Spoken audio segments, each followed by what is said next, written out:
Bonjour à toi, chère amie Lion, âme merveilleuse. Je te retrouve aujourd'hui pour ta guidance de l'année 2025, les énergies de l'année 2025 concernant ton signe, le signe du Lion.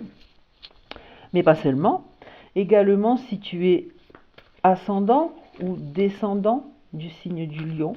Et je t'encourage à aller, donc si ce n'est pas le cas, consulter mes autres guidances sur ton signe ascendant et ton signe descendant. Parce que c'est le mix des trois qui fait que tu es la personne que tu es. Voilà, la merveilleuse personne que tu es. Donc je t'encourage à aller, déjà si tu ne connais pas ton ascendant et ton descendant, tout simplement à faire des recherches sur Internet à partir de tes informations de naissance. Et donc à aller consulter les guidances correspondantes sur ma chaîne.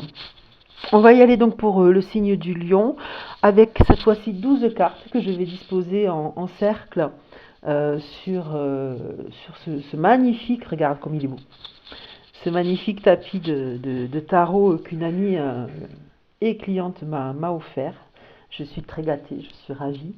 Donc 12 cartes qu'on va positionner en rond. Ils disent, normalement on appelle ça la roue astrologique, mais bon, un cercle ou quelque chose qui s'en approche parce que je suis dans mon cabinet de soins et que mon bureau est tout petit.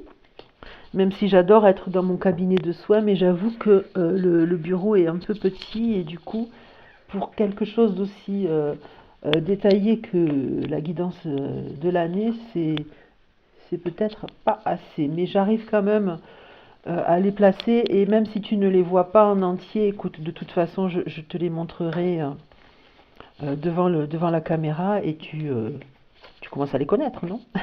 Voyons, j'en suis où? 1, 2, 3, 4, 5, 6, 7, 8, 9, 10. Il m'en manque 2. Que je vais essayer de positionner là. Donc, une ici. Voilà. Et la dernière. Voilà.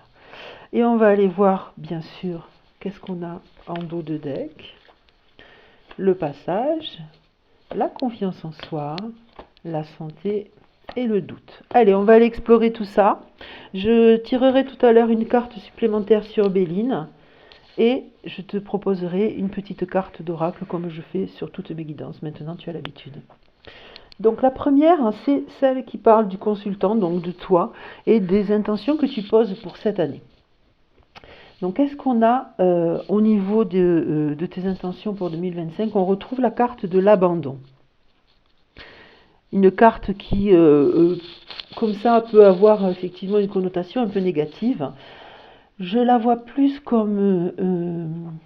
ouais, c'est ce qu'on vient de m'envoyer, là, effectivement, ce que je reçois, c'est plus le côté de lâcher ce qui ne doit plus être, tu vois. Te débarrasser, te libérer, abandonner. Alors peut-être abandonner aussi ce sentiment que tu peux avoir d'abandon. Peut-être que tu as un sentiment, que tu ressens un sentiment d'abandon auprès de la part de certaines personnes autour de toi, mais je vois surtout le côté que tu dois toi te défaire et abandonner des choses qui n'ont plus, qui ne vibrent plus positivement avec toi.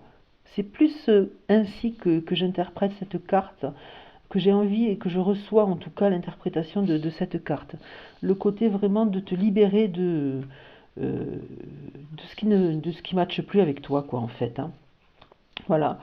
Parce que tu vois, ça peut aussi avoir un impact sur ta santé, ça peut te faire douter, ça peut influencer aussi ta confiance en toi. Tu vois, ça peut avoir des impacts sur tout ça. Et d'autant qu'il y a, tu vois, un passage, on le voit sur le dos de deck, il y a quand même un passage qui est là, et ce serait effectivement te libérer de ces dernières chose qui entrave un petit peu ce passage vers cette belle lumière là qui est là. Donc on va aller voir la deuxième carte qui concerne la situation matérielle et les gains que tu peux avoir et obtenir par ton travail, donc les salaires, les revenus et autres. Et nous avons la carte, oups là, des synchronicités. Elle est coquine cette carte, elle veut s'échapper.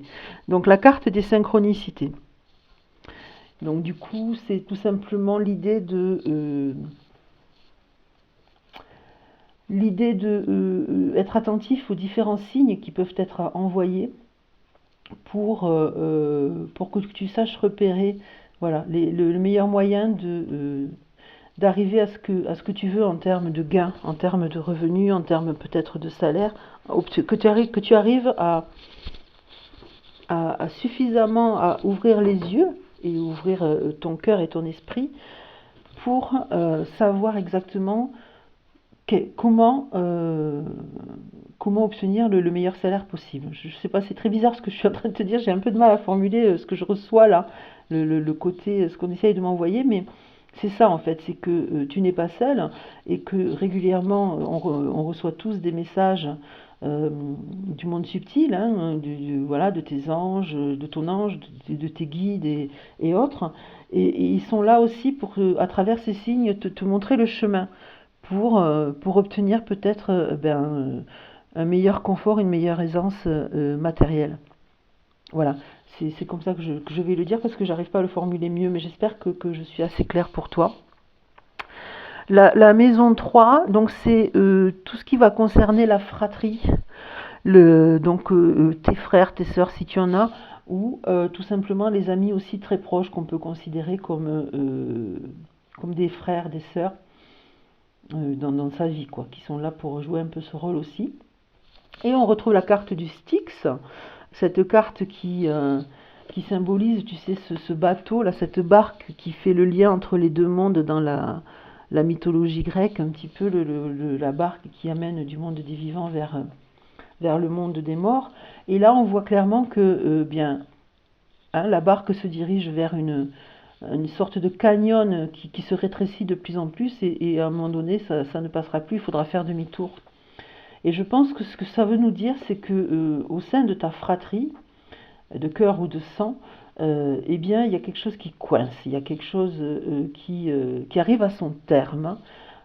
Une situation, hein, c'est peut-être pas la fin de la relation non plus, mais c'est tout simplement une situation qui arrive à son terme, ou en tout cas qui est sans issue. Voilà, donc on t'encourage là très clairement à faire demi-tour, à changer de chemin, à aborder cette situation sous un autre angle, parce que l'angle actuel, eh bien, il mène nulle part, clairement. Voilà. Donc la carte numéro 4 maintenant, c'est toujours le foyer, mais ça va être le foyer dans la filiation paternelle, donc tout ce qui est du côté de hein, ton père géniteur ou ton père adoptif, ou la personne, l'image masculine qui a incarné un petit peu le rôle du père dans ta vie. Donc c'est tout ce qui va être en lien avec ce côté-là, lui directement, ou les gens qui sont en lien avec lui. Oncle, tante, cousin, que sais-je, grands-parents. Et là, nous avons la carte de la dépendance. Donc cette carte qui est là pour nous expliquer qu'il faut se dégager, se libérer de cette dépendance. Peut-être que tu comptes trop sur cette personne pour te réaliser, pour arriver à faire ce que tu veux faire. Et elle est en opposition avec la confiance en soi qu'on retrouve ici, hein. Elle est vraiment en opposition avec la confiance en soi et on t'encourage là effectivement à couper ces liens toxiques qu'il y a avec cette personne pour que tu reprennes confiance en toi et que tu puisses avancer dans ta vie vers ce passage de lumière là. Tu vois. Donc c'est peut-être ça la carte de l'abandon aussi qu'on avait en tout début, tu vois. C'est peut-être l'idée d'abandonner ces liens toxiques, ce qui ne veut encore une fois pas dire arrêter tout contact avec la personne. C'est juste, tu vois, la carte du Styx aussi tout à l'heure, même si c'était plutôt en lien avec la fratrie. Vraiment, voilà, couper les liens toxiques et aborder la relation sous un autre angle, plus serein peut-être et plus libre. C'est le mot qui vient. Et la carte 5, qui concerne les plaisirs, les joies de la vie, les passions, les enfants, les projets créatifs ou les projets de grossesse, on a l'équilibre.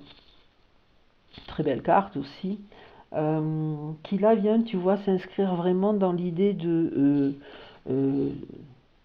t'aider à trouver ton équilibre à travers, voilà, à travers les plaisirs que la vie peut t'offrir, quels qu'ils soient, hein, ce qui résonne pour toi comme un plaisir, voilà, t'apporter quelque chose qui te nourrit et te recharge, euh, peut-être effectivement un projet créatif ou un désir de grossesse, pardon, un désir de grossesse, ça peut aussi passer par là. Et tout ça, c'est quelque chose qui va contribuer à t'apporter un équilibre cette année. Donc, soit à l'écoute de tout ça avec, tu vois, les synchronicités, hein, soit à l'écoute des messages aussi autour de ça. Les cartes, elles ont un sens par rapport à leur position dans la roue, mais elles résonnent toutes entre elles aussi, hein, toutes ensemble entre elles. Donc, oui, ça peut aussi être l'idée de trouver cet équilibre en te libérant d'une certaine dépendance et en t'ouvrant au plaisir de la vie et en t'ouvrant aussi à toi créer quelque chose ou peut-être devenir papa si tu es un homme, puisque ça parle d'enfants, de grossesse, donc de la grossesse si tu es une femme, effectivement avoir un enfant et le porter, mais les papas sont impliqués dans la grossesse aussi de leur conjointe. Donc voilà, tout ça, ça peut apporter un équilibre pour toi en 2025. Je te laisse le soin de voir un petit peu comment ça résonne en toi. 2, 3, 4, 5. Donc la carte 6, qui concerne le travail et les activités en général, mais également la santé. Qu'est-ce qu'on retrouve dans cette carte? On retrouve la carte des difficultés. Une carte beaucoup plus douce que le Styx. Parce que le Styx, lui, te disait, là, de toute façon, c'est bouché, tu peux rien faire, il faut faire demi-tour et trouver un autre chemin. Ce n'est pas le cas avec la carte des difficultés. Si tu retrouves des difficultés là dans ta vie professionnelle, dans tes activités en général, ou dans la santé, puisqu'on a aussi la carte de la santé qui est sortie en dos de deck, si tu as des difficultés dans ta vie là actuellement à ce niveau-là, eh bien, ce que je reçois là, c'est qu'on te dit, voilà, prends quelque chose pour balayer tout ça de ton chemin. Et c'est ce que, regarde, si tu regardes la carte, c'est ce qu'on voit. La personne, elle tient un bâton. Et avec ce bâton, elle va pouvoir déblayer ces ronces là qu'elle a devant elle pour continuer sa route. Donc si tu... voilà, c'est ce qu'on t'envoie comme message. C'est ne crois pas que le chemin est bouché. Ne crois pas que c'est sans issue. C'est juste que y a quelque chose qui se présente et qui coince. Mais toi, tu as la capacité de décoincer le problème, de t'ouvrir le chemin et de continuer ton chemin. Donc c'est une carte qui est quand même plutôt positive.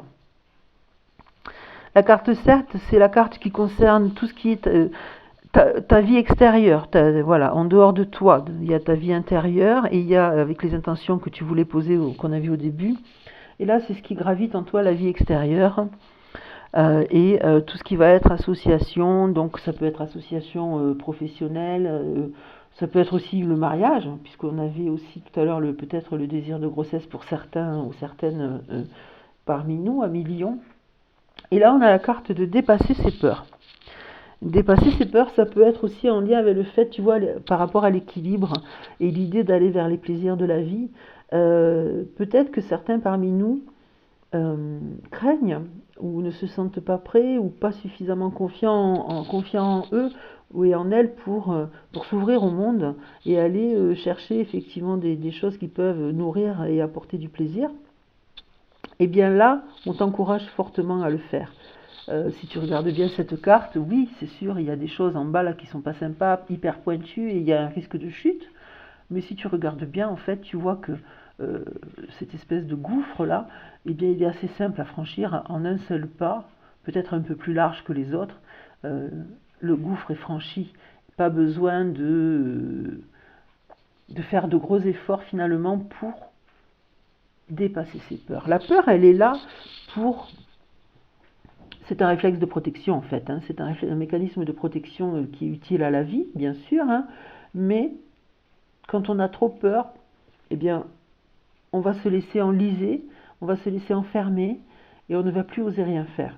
Donc là, on t'encourage vraiment à te saisir de cette peur et à la transformer en quelque chose de positif pour la dépasser et aller vers quelque chose de meilleur et donc de t'ouvrir vraiment à l'extérieur, aller dans le monde en fait, voilà, aller dans le monde, vous rencontrer des gens, voilà, faire des choses qui te plaisent.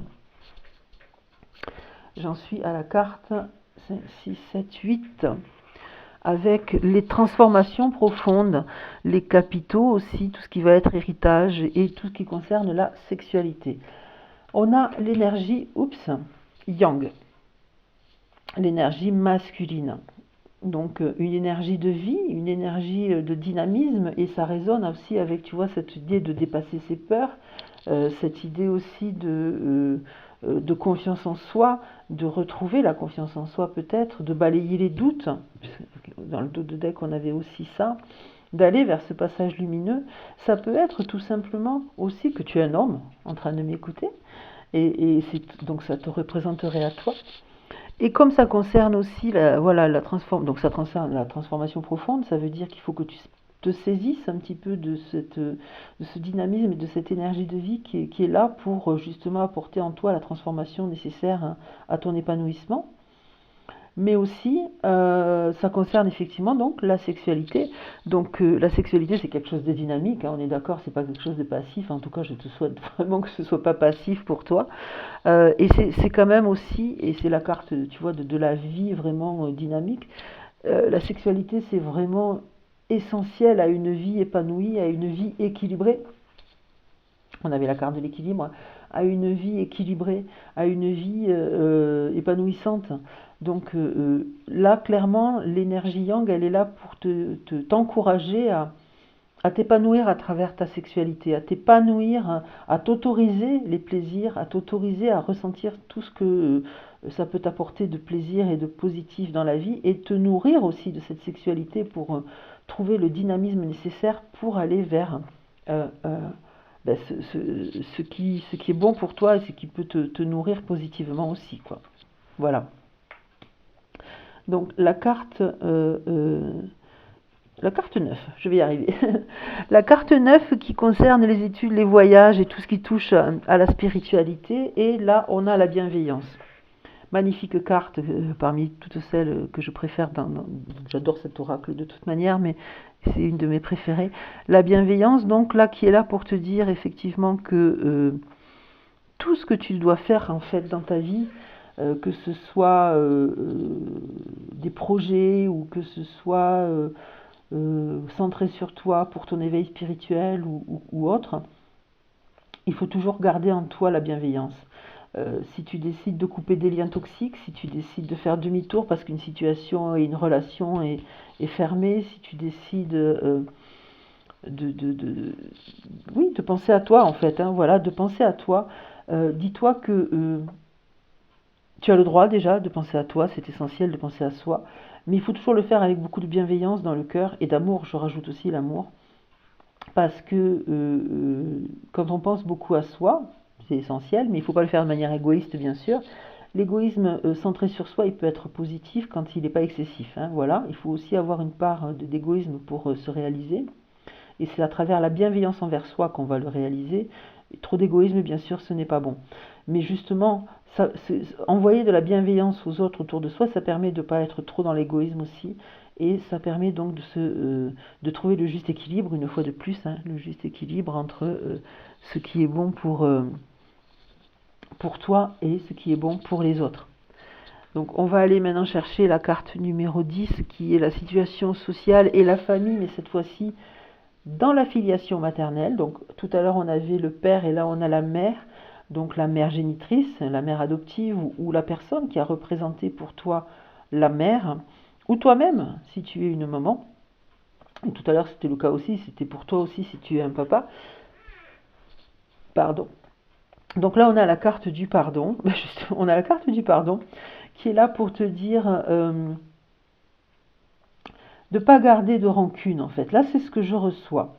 De ne pas garder de rancune envers une personne donc dans ta lignée maternelle et féminine, parce que peut-être que tu penses que cette personne elle n'a pas fait les choses comme tu voulais qu'elle les fasse, mais dis-toi qu'elle a fait les choses en tout cas comme elle pensait que c'était bon de les faire, et c'est ainsi qu'elle te les a envoyées, même si c'est pas forcément ainsi que tu les as reçues. Et en tout cas elle a fait avec ce qu'elle avait. Voilà, elle a fait avec ce qu'elle avait. Donc dis-toi que c'est vraiment fait c'était fait pour toi. Et du coup, même si tu l'as pas accueilli comme tu voulais l'accueillir, comme tu aurais voulu l'accueillir, eh bien ne lui en veux pas, en gros, c'est ça l'idée. Soit dans le pardon, soit dans la bienveillance, hein, on a la carte de la bienveillance qui est là, soit dans la bienveillance, et soit dans le pardon envers toi aussi. Soit dans le pardon envers toi aussi, parce que peut-être que tout simplement, tu t'en veux de pas avoir bien reçu ce qu'on t'a envoyé, ou peut-être si tu envoies quelque chose à tes enfants, parce que toi-même tu es maman, tu t'en veux peut-être de ne pas l'envoyer comme il faut. Pardonne-toi, parce que toi aussi, tu sais, finalement, tu fais avec ce que tu as, même si on est tous perfectibles, et je le crois très fortement, en travaillant sur soi, on arrive à s'améliorer, en fait, hein, voilà. S'améliorer dans le sens où on fait les choses toujours avec cette mesure essentielle à se protéger à soi et à suffisamment envoyer à autrui sans être dans le trop. Donc pardonne-toi si tu penses que tu fais pas les choses comme il faut. Aussi, ça veut aussi dire ça. L'avant-dernière carte, c'est tout ce qui concerne les relations, les aides, les appuis et tes espoirs, tes projets. Et là, on a la perte. Et tu vois, je fais le lien avec la toute première là qui était sur l'abandon. Et je te disais, c'est peut-être aussi te défaire de quelque chose. Et là, c'est en lisant cette carte, pardon, c'est vraiment ce que j'ai reçu, c'est cette notion de se libérer de. C'est pas la perte dans le sens de tu as perdu quelque chose qui va te manquer. C'est vraiment le côté te libérer de ce que tu ne dois plus porter. Voilà, c'est vraiment ça, cette carte. Et tu vois, dans les relations que tu peux avoir avec autrui, donc on avait quand même sur la fratrie quelque chose qui était plutôt fermé. Ce serait la perte, effectivement, dans le sens de accepter que c'est sans issue et faire machine arrière pour aller vers autre chose, tu vois. Et là, tu vois, voilà, ça peut être ça aussi, la perte, ça peut être ce côté de se dire, bon, ben, j'arrête de m'entêter, j'arrête de m'obstiner parce que ce n'est pas bon. J'ai vraiment un chat dans la gorge, excuse-moi. Hein. Ce n'est pas bon de s'entêter et de s'obstiner, donc je fais demi-tour. Je fais demi-tour et pour le Styx, hein, et là c'est vraiment je porte uniquement ce que je dois porter. Peut-être que dans cette relation qui était conflictuelle, tu portais plus que tu ne devais. Libère-toi, laisse tomber tout ce que tu ne dois plus porter pour te libérer justement et retrouver toi aussi cet équilibre-là, hein, qui est tellement cher à notre épanouissement. Et je termine avec la carte 12 qui concerne les épreuves, les luttes et tout ce qui est un petit peu occulté à notre vision première. Et on a la carte du jugement qui est sortie. Une carte qui nous dit effectivement que ne sois pas trop dur envers toi-même. Voilà, c'est le message que je viens de recevoir. Ne sois pas trop dur envers toi-même, ne sois pas trop dans l'affliction, ne doute pas, hein, ne doute pas de toi, pardonne-toi encore une fois. Ne te juge pas trop durement. Ne te juge pas trop durement. C'est comme ça que je la reçois. Donc je vais aller voir avec Béline comment on peut compléter cette guidance. Est-ce que ça va apporter une nouvelle information ou tout simplement confirmer quelque chose? Donc on va aller voir, hop là, tiens, il y en a une qui saute, je vais la garder. La carte de l'infortune, une carte a priori négative, hein, bien sûr, mais tu sais que moi j'aime toujours aller chercher le bon côté des choses parce qu'il y a toujours deux facettes en toute chose. Cette carte-là, je vois plus le côté, justement comme je te disais au tout début, de te libérer de quelque chose. Voilà. Abandonner peut-être cette notion de t'as pas de chance, tu mérites pas, ou que sais-je. Quelque chose qui t'aliénerait, tu vois, dans une dépendance aussi peut-être malsaine pour toi. Quelque chose qui ferait que tu dois te pardonner quelque chose. Cette infortune-là, c'est pas juste la malchance, voilà, c'est pas juste ça, c'est le côté plus, toi, te libérer de cette impression que tu as de ne pas avoir de chance. Parce que si tu prends le temps d'observer ce que tu as déjà dans ta vie, parce que je te souhaite en tout cas d'avoir des choses déjà dans ta vie, ne serait-ce qu'un toit sur ta tête, de quoi manger dans ton assiette, de quoi t'habiller, te vêtir.